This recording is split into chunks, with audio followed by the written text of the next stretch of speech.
खबर में राजेंद्र मेड़ा। आप इस समय लाइव तस्वीरें देख रहे हैं नीलोखड़ी टाइम से। इस समय किसान जो अपनी मांगों को लेकर जीटी रोड पे जाए, ये जो है ये निगदू की तरफ जाने वाली सड़क के ऊपर बैठे हुए हैं। ये उन्होंने रास्ता रोक दिया है नीलोखड़ी से, जो है करीब 6 किलोमीटर दूर जो है सड़कों पर उतर चुके हैं। यह सीधी लाइव तस्वीरें। इस खबर को अधिक से अधिक शेयर करें।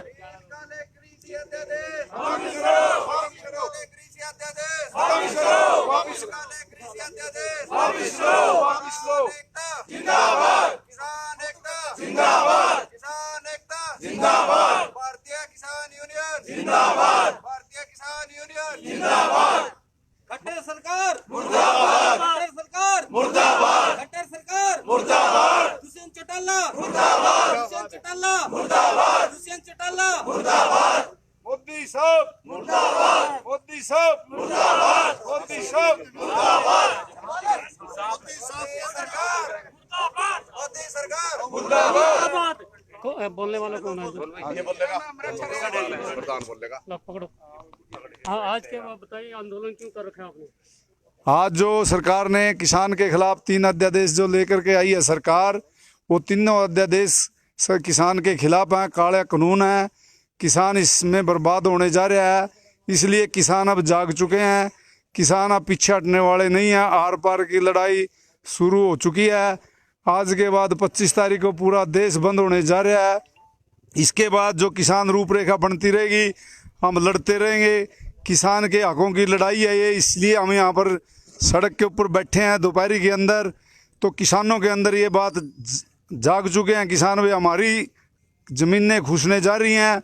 ऐसा मोदी जो कानून लेकर के आया है, 3 अध्यादेश में, पहले अध्यादेश में हमारा MSP ख़त्म करने जा रही है सरकार, जबकि हम तो स्वामीनाथन रिपोर्ट लागू कराने की आंदोलन कर रहे थे, लेकिन सरकार ने जो थोड़ा बहुत हमारे को MSP दे रहे थे वो भी ख़त्म कर दिया।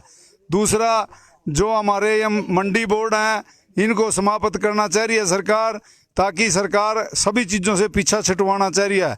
दूसरे अध्यादेश के अंदर हमारे जो दूसरा अध्यादेश है, उसके अंदर स्टॉक लिमिट ख़त्म करने जा रही है सरकार। कोई कितना भी स्टॉक करे, कोई दिक्कत नहीं है, ऐसा सरकार कानून बनाया है सरकार ने। पिछले दिनों दाल से इन्होंने स्टॉक हटाया था, 60 रुपये वाली दाल 200 रुपये में बिकी थी। इसमें सभी को बड़ा भारी नुकसान होने जा रहा है। जो किसान है, जो पैदा करता है, उसका पैदावार का दाम, लागत दाम नहीं मिल रहा है। लेकिन ये कुछ मुट्ठी भर पूंजीपतियों के दबाव में आके सरकार इलेक्शन में इनसे पैसा लेती है, इनसे चंदे के नाम पर इनसे रिश्वत लेती है, और उस अपनी रिश्वत को इनके पूरा करने के लिए किसान को मारने पर तुली हुई है। तीसरा अध्यादेश हमारा ये है कि आने वाले टाइम में सरकार कॉन्ट्रैक्ट फार्मिंग करना चाहती है। कॉन्ट्रैक्ट फार्मिंग के तहत सरकार बड़े बड़े उद्योगों को ये हमारी ज़मीन सौंपना चाह रही है। तो ये जो किसान है, ये सारा बेरोजगार हो जाएगा। इनके बच्चे क्या करेंगे? ना सरकार नौकरी दे रही है और ना सरकार हमारा कुछ सुध ले रही है। जो थोड़ा बहुत हम खेती से गुजारा कर रहे हैं, उसको भी समाप्त करने की सरकार ने सोच रखी है। इसलिए मोदी हमारे किसान को बर्बाद करने पे तुले है। मोदी और खट्टर दोनों के दोनों साथ में, इनके दुष्यंत भी है, ये सारे के सारे किसान को मारने के लिए तुले हैं। लेकिन किसान आर पार की लड़ाई लड़ने के लिए तैयार है। बिल्कुल भी किसान अपनी लड़ाई से पीछे नहीं हटेगा।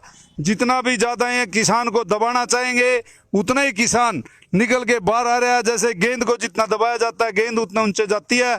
इसलिए आप इस बात की समस्या को इस बात को लोग किसान समझ रहे हैं कि हमारी मौत निश्चित है। धीरे धीरे किसानों में जागृति बढ़ रही है। सरकार को इन 3 अध्यादेश वापस लेने चाहिए। सरकार किसके लिए बना रही है कानून? कानून बनाने के लिए जो सरकार है हमारी, किसके लिए बना रही है? सारे लोग तो परेशान हो रहे हैं। जितनी जनता है, जनता के हक के लिए कानून बनने चाहिए, जिसमें जनता सुखी हो। आज हमारी ये जो बीजेपी की सरकार है, जनता को दुखी करने पे तुली हुई है। इसलिए आज जनता तपती दोपहरी के अंदर पूरा हरियाणा, पूरा पंजाब, पूरा राजस्थान आज बंद है। और आने वाली जो ये तारीख आ रही है 25, इसमें पूरा देश इसी तरीके से बंद होगा। और उसके बाद जो अगली रूपरेखा बनती रहेगी, बिल्कुल भी पीछे नहीं हटेंगे। जब तक किसान का ये तीनों अध्यादेश, ये काला कानून जब तक वापस नहीं लिया जाएगा, तब तक किसान किसी की बात को मानने वाला नहीं है। आप सभी से हमारी अपील है कि सभी गांव में जाकर के लोगों को जगाइए, लोगों को ज़्यादा से ज़्यादा संघर्ष के लिए लेकर के आइए। जो ये आप चिंता करने की हमारे को कोई बात नहीं है। सरकार हमारे को जो मारने में तुली है, हम बिल्कुल भी सरकार से डरने वाले नहीं हैं। हम बिल्कुल इन तीन अध्यादेशों के खिलाफ जमकर लड़ाई लड़ेंगे। जय हिंद, जय किसान। कब तक जारी रहेगा आपका धरना? कब तक? अब ये हमारा धरना आज 3 घंटे का प्रोटेस्ट था। 12 बजे से लेकर के 3 बजे तक हमारा धरना यहाँ जारी रहेगा और 3 बजे के बाद हम यहाँ से धरना उठा देंगे और जो भी दिशा निर्देश ऊपर से आते हैं उसके हिसाब से पूरा ये प्रोटेस्ट किया जाता है। तो साथियों, हम 3 बजे यहाँ से धरना उठा देंगे और इन काले कानूनों के खिलाफ हम बिल्कुल भी पीछे नहीं हटेंगे। जय जवान, जय किसान। नाम क्या आपका? मैं कृष्ण मराठा, गांव मेरा अहबतपुर है और मैं शुरू किसान यूनियन के बहुत पहले से काम कर रहा हूं। आज से नहीं है, पिछले 30-35 साल से मैं किसान संगठन में काम करता हूं और ये सभी लोग इस बात को जानते हैं कि हम किसानों की जो सही आवाज़ है उसको उठाते हैं। और हम जो सरकार कह रही है कि ये तो कांग्रेस के बकाए फिर रहे, ये हम किसी के बकाए नहीं हैं। हम अपनी समस्याओं के लिए लड़ रहे हैं। यदि कांग्रेस का भाई कोई किसान है, यदि वो हमारे साथ आता है तो उसका भी स्वागत है। कोई पार्टी हमारा कोई ये नहीं, हम पार्टी के लिए कोई ज़्यादा बड़ी बात नहीं है। तो साथियों, हम जो किसान हैं, हम किसान, देश किसान और जीने से बेजार हैं। और दिल्ली के उस लाल किले के हम भी तो हकदार हैं जो सा मोदी ने बेच दिया, हमारे बिना पूछो बेच दिया है। रेल विभाग को मोदी बेच रहा है, सभी को मोदी बेच रहा है। इसलिए मोदी ना तो मोदी को ये पता है कि किस तरीके से परिवार चलाए जाते हैं, कुछ नहीं पता है मोदी ने ना बच्चे हैं। एक शादी करी थी, उसी को अपना छोड़ छाड़ का मोदी भाज गया और इन्हें खट्टर ने तो शादी भी नहीं करी। इनको पता ही नहीं अभी परिवार कैसे चलते हैं, परिवारों की समस्याएं कैसे चलती हैं, तजर्बा ही नहीं है इस चीज़ का। इसलिए हम बिना तजर्बे के हैं। ना तो कृषि मंत्री पर एक डबड़ी जमीन किया, ना इस मोदी पर, और खट्टर पर पता नहीं डबड़ी आधी डबड़ी है कि नहीं है। खेती खाती यूँ भी नहीं करता क्योंकि हाँ जी, अच्छा। तो कहने का मतलब ये है कि इन्होंने किसानी के बारे में कोई पता नहीं है। जब पता चलेगा इनको, जब किसान इस खेती को छोड़ गए साइड में हो जाएगा, बड़े बड़े पूंजीपति इस खेती को हमारे से लूटेंगे और लूटने के बाद मान लिया हमारी फसल 1000 रुपए में खरीदेंगे और यहाँ फिर 5000 में बेचेंगे और इस देश के अंदर हाहाकार मच जाएगी। ये बात मोदी नहीं समझ रहा है। मोदी अंडानी या मानी के हाथों में खेल रहा है। मोदी उनसे चंदा लेता है चुनाव के दिनों में, उनके प्रेशर में है मोदी। दूसरा, अमेरिका के प्रेशर में है मोदी अमेरिका के प्रेशर में, बड़े बड़े उद्योगपतियों के प्रेशर में अपने देश के किसान को, मजदूर को, छोटे व्यापारी को और मुनीम को, सभी को समाप्त करने पे तुले है। इसलिए हम ये मोदी की धक्काशाही, दिंगा मस्ती बिल्कुल नहीं चलने देंगे। नहीं चलेगी, नहीं चलेगी। मोदी तेरी धक्का मस्ती, मोदी तेरी धक्का मस्ती, मोदी तेरी धक्का मस्ती, मोदी तेरी धक्काशाही, मोदी तेरी धक्काशाही, खट्टर तेरी धक्काशाही, खट्टर तेरी धक्काशाही, दुष्यंत तेरी धक्काशाही, दुष्यंत तेरी धक्काशाही।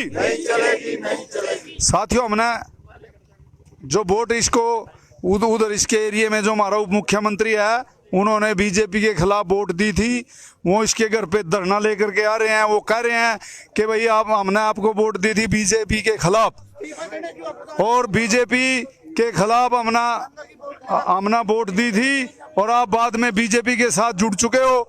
लोग इनके पूरे पीछे लग रहे हैं। लोग कह रहे हैं भाई जब बीजेपी के साथ हो आप, तो या तो ये तीनों काले कानून, यदि आप किसान के बेटे हो, यदि आप देवीलाल के पड़पोते हो, और किसान के लिए देवीलाल ने तो प्रधानमंत्री के पद तक भी छोड़ दिया था। तो साथियों, मेरा कहना ये है कि ये लालची बने हुए हैं सत्ता के। इन्होंने कुछ नहीं लेना किसी से, ये सारे के सारे पैसे कमाने पे तुले हुए हैं। आप किसी भी सरकारी दफ्तर में आप जाइए, बिना पैसे किसी का कोई काम नहीं होता। ये सारे का सारा भ्रष्टाचार में ऊपर से नीचे तक सभी लिप्त हैं। इसलिए हमारा कहना है कि हम इस लड़ाई के अंदर चाहे हमारी जान भी चली जाए, हम अपनी जान भी देने के लिए इस लड़ाई में तैयार हैं, लेकिन पीछे नहीं हटेंगे, किसान को बर्बाद होने नहीं देंगे। और धीरे धीरे किसान भी इस बात को जाग रहा, समझ रहा है, किसान भी अब बाहर निकलना शुरू हो गया।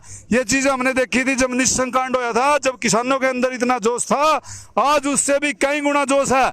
इस लड़ाई में हमें पीछे नहीं हटेंगे। और खट्टर और मोदी और दुष्यंत यदि ये सोच रहा है कि हम इनको दबा लेंगे, लठ से दबा लेंगे, डंडे से दबा लेंगे, गोली से दबा लेंगे, लेकिन हम दबने वाले नहीं है, क्योंकि हमारे को अपनी सीधी मौत नजर आ रही है। हमारे बच्चे सारे के सारे बेरोजगार हो जाएंगे। हम जो भी कोई 5 किले ले रहा, कोई 2 किले ले रहा, कोई 4 किले ले रहा, अपनी खेती करके अपना गुजारा कर रहे हैं, अपने खेत में जाते हैं, अपनी मेहनत करते हैं, दिन रात खून पसीना बहाते हैं। हम किसी के बाप का नहीं दिया हुआ खाते, हम मेहनत करते हैं और मेहनत से खाते हैं। इसलिए इनको समझनी चाहिए इस बात को। इनको वोट देगा, सरकार भी हम इन्हें बनाई थी, हरा का खेड़ का फेंक देंगे। ये दिन में बहम हो, चुनाव कराएगा, देख ले, कल ही जाए इनकी सरकार ने खेड़ का लोग फेंक दिया। तो ये बात हम आपको बताना चाहते हैं। जय हिंद, जय जवान, जय किसान। आज किसी पार्टी ने समर्थन दिया आपको? हाँ जी, हमारे को आज ये चौटाला पार्टी ने समर्थन दिया है। और हाँ, तो सुनो जी, सुनो, लो आओ आओ, कौन आप कौन बोलना चाहो? हेलो,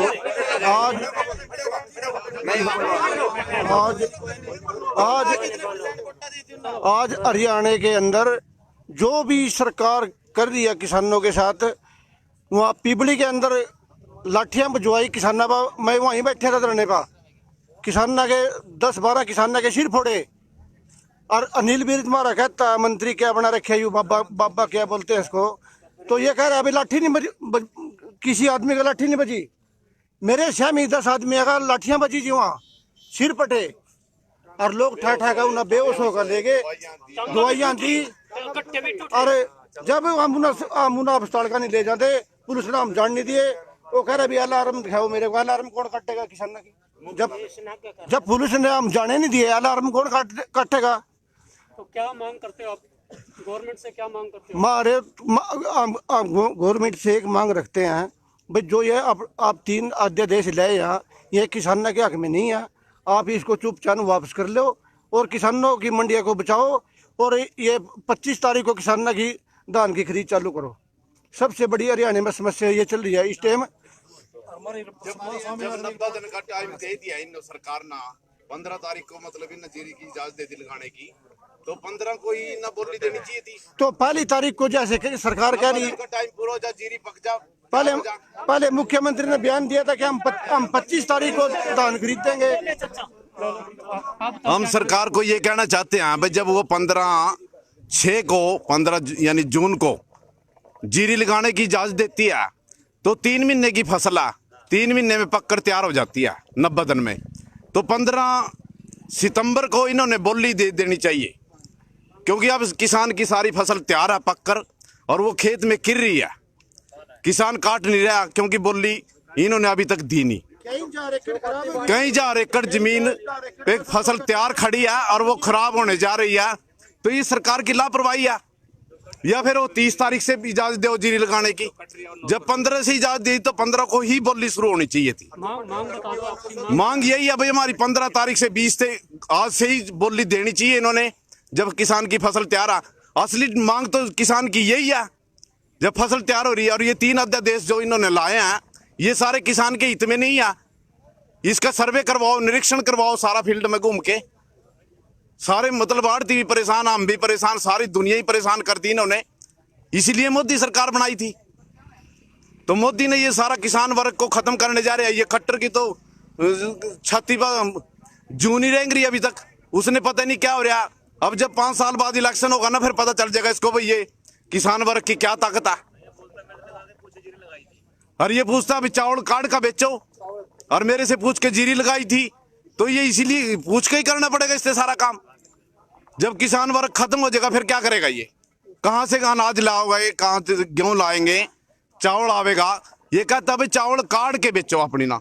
ये भी ये सारे जिम्मेदार सेलर लाएंगे, छोटे छोटे प्लांट लाएंगे भाई, इनका खान का तो गुजारा नहीं चलता, और ये प्लांट लाएंगे, सारे सेलर लाएंगे। तो कोई इसको समझाए भाई, कोई इसको प्रेम से समझाए भाई किसान की असली समस्या क्या है। 6 महीने में तो इन्होंने फसल पका कर तैयार करी भाई, और वही मतलब खत्म लग रही है। ये तो बेचारा खत्म हो गया जिम्मेदार तो, छोटू राम ने मंडी बनाई थी जाने के अंदर, और ये कहता भाई चावल काट का बेचो। ये मंडी तोड़ लग रही। तो भाई जी ये मतलब सरकार पे बात पहुंचाओ हमारी सब किसानों की, और भाई ये मतलब काम फटाफट होना चाहिए, परचेज तो शुरू करनी चाहिए इन्होंने जब फसल पक कर तैयार होगी। तो ये आपसे यही है भाई, किसान यूनियन भारतीय किसान यूनियन जय हिंद जय भारत।